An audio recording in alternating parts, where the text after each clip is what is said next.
Hey, what's going on everybody? It's Zach. Thank you for joining me on another YouTube video. I am making this video today to talk about how I lost over 100 pounds on my fitness journey and how I did it working at Wawa full time.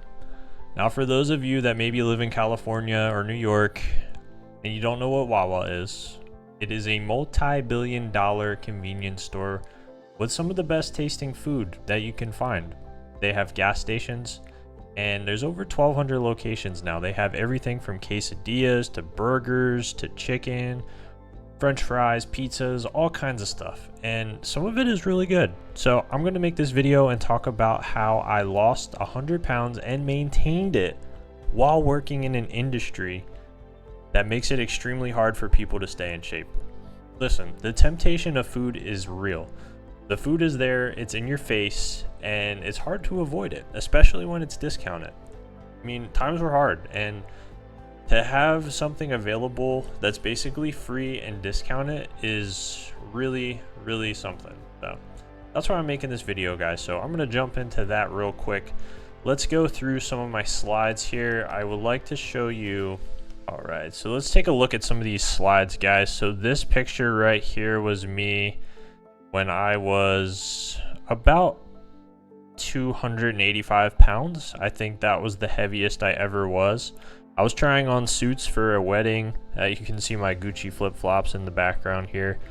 I was trying on suits for my girlfriend at the time's cousin's wedding, and I had always been like a 34 in the waist almost my whole life.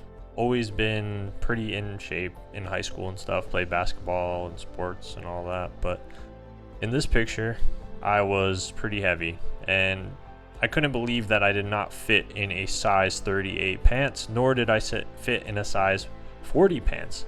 These pants that you're looking at right here are a size 44. That is the waist size that I needed in order to be able to fit into. So size 44, kind of crazy. You can see the difference here after I lost the weight, just looking at this. And in the second picture on the right side, I was actually, I think I was 180 pounds, 179 pounds, something like that. Pretty far out of the ballpark. Here's a picture of me when I first started getting in shape. Picture of me as, you know, I was hitting the gym, but I wasn't really losing too much weight yet. This isn't even me at my heaviest. I think I was about 225 here, 230. And then you can see once I started making my transformation, guys. So this is something I'm about to share with you. It's called the Strong Method, and it's what I used to maintain my weight loss after I lost the weight. You can see me in this picture here. My face is very round, fat. Can't really see my neck or my Adam's apple or my jawline. It's just consumed with excess calories and fat in my face. And yeah, you can see a few more pictures of me, guys. So this is really what's going on. This picture, I got my Gucci flops on again, and I'm just walking on the beach, pretty heavy at the time, and just overall hating how I look. This was me a couple years ago, just getting into shape for the first time. And then these pictures are from me today. This one right here was actually taken a couple weeks ago. So we're gonna jump right into it, guys. Let's get right into the Strong Method now, and we're going to go over how this works. All right, guys, so anyone can lose 100 pounds, right? I can go on the keto diet, I can stop eating, and then I'll lose 100 pounds. Now, there's a lot of cons associated with that. You're gonna be hungry, you're gonna be tempted by food. Eventually, you're just gonna starve. Your metabolism is gonna slow down so much that you start to lose muscle and you actually start looking worse. So even though your weight is going down, the way you look and the way you feel, your energy, everything is just going to go down. So we don't want that, guys. So when you lose weight, we want to do it with a process in mind, okay? Now you can try taking Ozempic. You can try doing that, but a lot of people taking Ozempic and GLP-1s are losing so much muscle. They're losing so much nutrients. They're actually becoming malnourished, and it's leading to bone decay, it's leading to osteopenia and osteoporosis, and all of these things that we really don't want. So how can we lose the weight, keep it off for good, and actually live a normal, healthy, sustainable life that isn't super challenging, that's super easy to do, super sustainable. So I'm going to show you guys in today's video. It's called the Strong Method. So it's just a daily system to build discipline in your mind, your body, and your spirit without burnout. So this system is going to help you win the day through awareness, structure, and consistency. You hear it all the time. It's always about consistency, consistency, consistency. But what does that actually mean? How do we actually put that into place? So we're going to go through this here. What is strong? So strong is standards, training, recovery, ownership, and nutrition. So these are the main things. It's an acronym, right? So standards. Everybody holds themselves to a different standard. A drill sergeant in the military is going to hold himself to different standards than, say, an entry-level worker, right? Somebody that just gets a job for the first time. They don't really know what to do. They don't know what to expect. Their standards are going to be very different. We also have training, physical effort, pushing limits. So this is your workouts, right? You're going into the gym. What does your workout looks like? What is your training? Now, I'm not going to get into all the details. I'm just doing a brief overview of this right now, as you can see on the screen. So we have recovery. It's going to be your sleep. It's going to be your nutrition. How do you manage your stress? What do you do when life throws something at you? What do you do when your dog dies, or your mom gets sick, or you get sick and you have no energy and you can't do anything, or you lose your job, or you have to move to another state? Like all these things that life will constantly throw at you. How do you manage that to stay strong? Now, ownership is also really important. So are you taking responsibility for your results? Are you taking responsibility and accountability for your actions? If your goal is to get in shape and go to the gym, are you going to the gym? Are you doing the workouts that you're supposed to be doing? Are you sticking to it, or are you half-assing it? Nutrition, how are you fueling your body intentionally? So in this process, we will show you exactly the nutrition plan that you need, exactly how to track your macros and measure your nutrition, what a protein is, what a carb is, what a fat is. What does that look like in your day-to-day?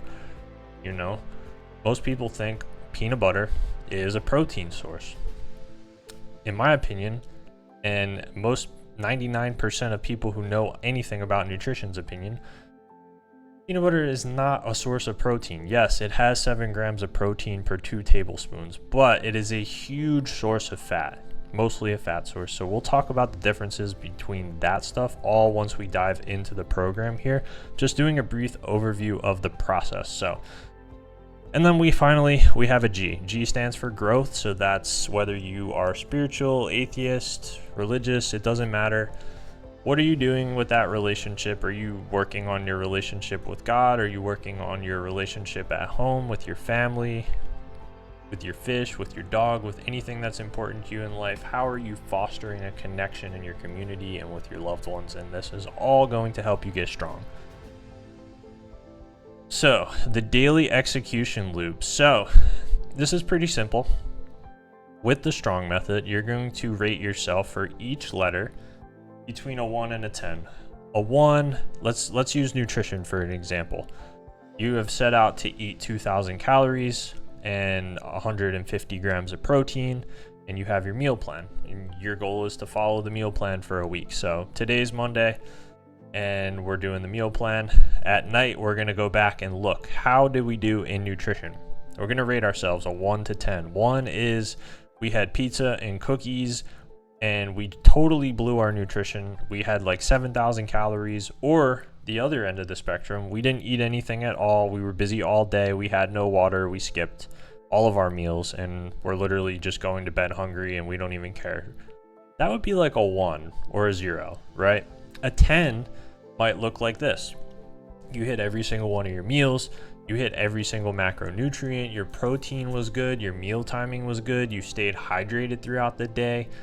And you did everything that you set out to do. That might look like a 10. So we're going to track that stuff and then we're going to measure it throughout the days, throughout the weeks. And you'll actually start to see, it's funny, I've done this so many times.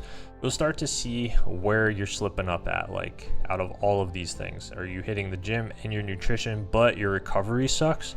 Maybe your recovery is really good and your relationships are really good, but you're not doing your workouts. Like this will help you identify your bottlenecks in your fitness so that you can continue to progress and you can continue to do this for the rest of your life. So that's all we're going to do with that. this is just an example of rating. So standards 8 out of 10, training 10 out of 10, recovery 6 out of 10, ownership 9 out of 10, nutrition 7 out of 10, and growth 8 out of 10. So if this was my scorecard for the day, or you were showing me this and I'm your coach, I'm looking at your recovery first. That's where we're going. We're going to identify what is not good, right? So what happened with your recovery? Oh, I had an amazing workout.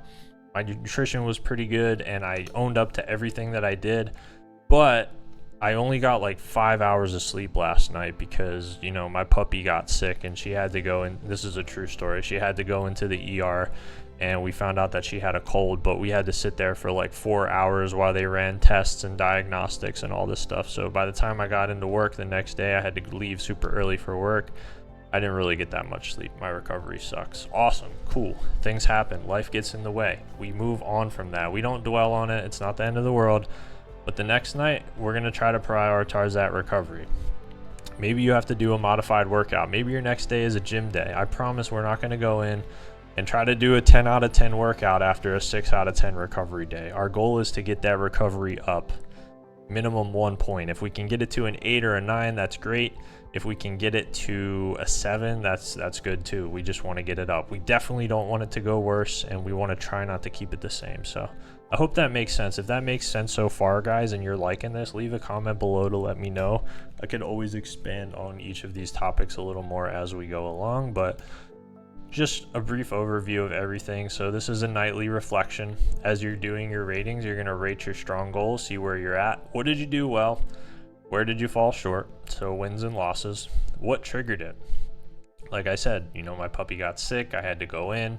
Identifying the root cause of why you didn't reach the goal that you wanted to reach, or identifying the root cause of what went wrong, is going to really help you to adjust tomorrow. This is just an example of a routine.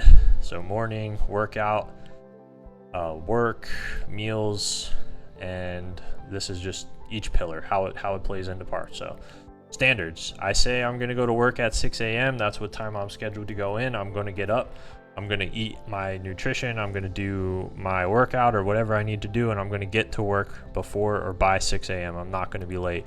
That's my standard that I hold myself to. Now, if you're somebody that doesn't care if they're late, maybe your standard is going to be a little lower here. So maybe an 8 out of 10 for you is being late only once or twice a week, you know. But for me, if I was late once a week, it would be like a 4 or a 5. Like, I'm not meeting my standards at all. I don't know what the hell happened. There was traffic, something really bad happened on the way, and I didn't make it in on time. That's the only way I would be late. So everybody's a little different here. You can kind of gauge it to your own life, to your own preferences, and where you're at. Why do most systems fail? So why does the keto diet fail? Why do people who go on Ozempic and GLP-1s and spend $500 a month to lose weight end up breaking a hip at the age of 50 or 60? Why? They lack structure. So there's no structure in that process. Most doctors will prescribe the GLP-1, you'll take it, and that's it. You go home. It's like any other thing. Like, I'm on Triliptol for medication management. I don't do anything. Like, I every 3 months I check in with the doctor. We have a 20-minute phone call, and that's it. So there's no structure around it, and there's no tracking or awareness. You're just taking your dose, whatever they give you, prescribe you, 10 milligrams. I don't even know what the doses are, but you're taking the dose. That's what they're giving you, and then that's it. Are you losing weight? Are you not losing weight? Are you staying healthy? Are you not staying healthy? And that's it. You're relying on motivation alone. So for like the keto diet, yeah, you're not eating any carbs. You're relying on motivation because one of these days you're going to want to have ice cream with your significant other. You're going to want to bake cookies with your kid, or whatever the thing is. You're going to want to do something that involves eating carbs. So in order for you to not do it and stick to it long term, you're just going to have to rely on motivation, which is not sustainable at all. If you're relying on motivation and discipline and you're not actually building healthy habits, then it's going to lead to inconsistency and burnout. It's just inevitable. Eventually you're going to fail and you're going to burn out. So how's the strong solution different? So we clear daily framework is what we create, right? Rating your STRONG, your recovery, your nutrition, your standards, ownership, all that stuff. daily scoring and feedback. So you're looking at your numbers. Where are you now? Where are you going to be tomorrow? Let's try and improve what we can improve upon, maintain what we need to maintain, and then understand what is happening there. So it's not built on motivation. It's built on discipline. It's built on you every single day going into your notebook like I have here and writing this down, writing your strong model down, writing the date, writing your STRONG, writing your goals down. I'll show you here, guys. So I got it right here. You can just flip through a couple pages. We got it written down for all these days. And it's just a habit that you're going to build eventually. And then, you might get to a point where you don't even need this. Like, I haven't been doing it lately. I don't feel like I need it, but if I ever need to implement it again, I will start doing it again. So it's sustainable through recovery. So even when you're tired, even when you're burnt out, you can carve out 2 minutes to go sit in a quiet space before bed, take an audit of your day, and write this stuff down. That's pretty much it, guys. So if you want to start today tracking your strong score, I highly recommend it. This video was just a brief overview, more to come on it. But if you want to talk more, you can message me over on Instagram. Just DM me at strongwithzach, and we can work together on this. We could help you identify, your opportunities and your strong score, and we can really just start building the discipline there and start going over it. So I really appreciate you if you got any value out of this video, guys. I'm a coach, online coach. I help people do this full time, and I really just want everybody to. And that's really it, guys. If you got any value out of that, you have any questions for me, leave them down below in the comments. Like I said, you could always message me, DM me directly on Instagram, strongwithzach. I reply to everybody. I'm always on there talking to people, having conversations about health, fitness, nutrition, recovery, mindset, all that stuff that has helped me go from overweight down to a healthy weight, a good body that I love. I can look in the mirror basically and see, oh my God, I love the way I look, and maintain it in an environment like Wawa where food is everywhere, right? Temptation is all around. There's ice cream. We just launched new parfaits that have little gummy sharks in them, and caramel drizzle and chocolate drizzle, and we're coming out with chocolate cold foam, and there's all this stuff going on, right? All these distractions. So this strong method will really help keep me in check when it comes to my goals, when it comes to things that I'm slipping on. And if you got any value out of this, feel free to drop a comment, subscribe, like. It means the world. I want to put more content out there like this for you guys. So yeah, have a great day, everybody.